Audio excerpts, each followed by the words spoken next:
বর্তমানে সোশ্যাল মিডিয়ায় ইনাদের ভিডিও ব্যাপক পরিমাণে ভাইরাল হয়েছে। তো চলুন জেনে নেওয়া যাক আসল ঘটনাটা কি। ইনারা হলেন AIUB ইউনিভার্সিটির স্টুডেন্ট। তারা হয়তো কোনো রিলেশনে আছে এবং তারা দুইজনই স্টুডেন্ট, এবং পরবর্তীতে তাদের অন্তরঙ্গ মুহূর্তের ভিডিও এবং ফটো তারা নিজেরাই স্বইচ্ছায় ধারণ করে এবং পরবর্তীতে সেগুলা সোশ্যাল মিডিয়ায় কোনো মাধ্যমে ভাইরাল হয়ে যায়। এবং আপনারা তো জানেনই যে এইসব বিষয়গুলো কত দ্রুত পরিমাণে ভাইরাল হয় এবং এখন সবগুলো মানুষের ফোনে ফোনে হয়ে গিয়েছে।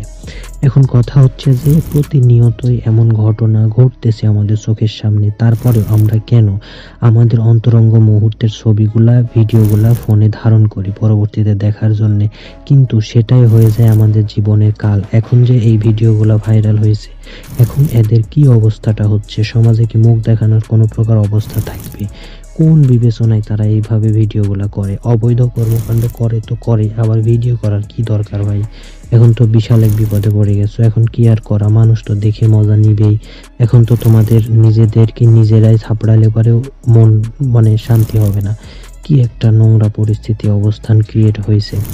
তো অনেকেই আর কি দেখতেছি যে ফেসবুকে এবং অন্য অন্য জায়গায় এরকম ভিডিও আপলোড দিচ্ছে এবং তাদের কমেন্ট বক্সে কিভাবে দেখতে হবে এসব ভিডিওগুলো সেগুলোও দেওয়া আছে। আপনারা সেখান থেকে এসব ভিডিওগুলো চাইলে দেখে নিতে পারেন। আমার কমেন্ট বক্সেও দেখবেন অনেকেই এসে সামাজিক কর্মকাণ্ডে লেগে পড়েছে।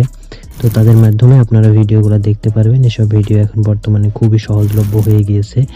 এখন তো এসব বলাও বিপদ, স্ট্রাইক চলে আসে। অলরেডি এর আগে একটা ভিডিওতে স্ট্রাইক খাইছি, তাই বেশি কিছু বলতে পারলাম না, এটুকু বললাম, এতে ভয় আছে যে কি না কি হয়ে যায়।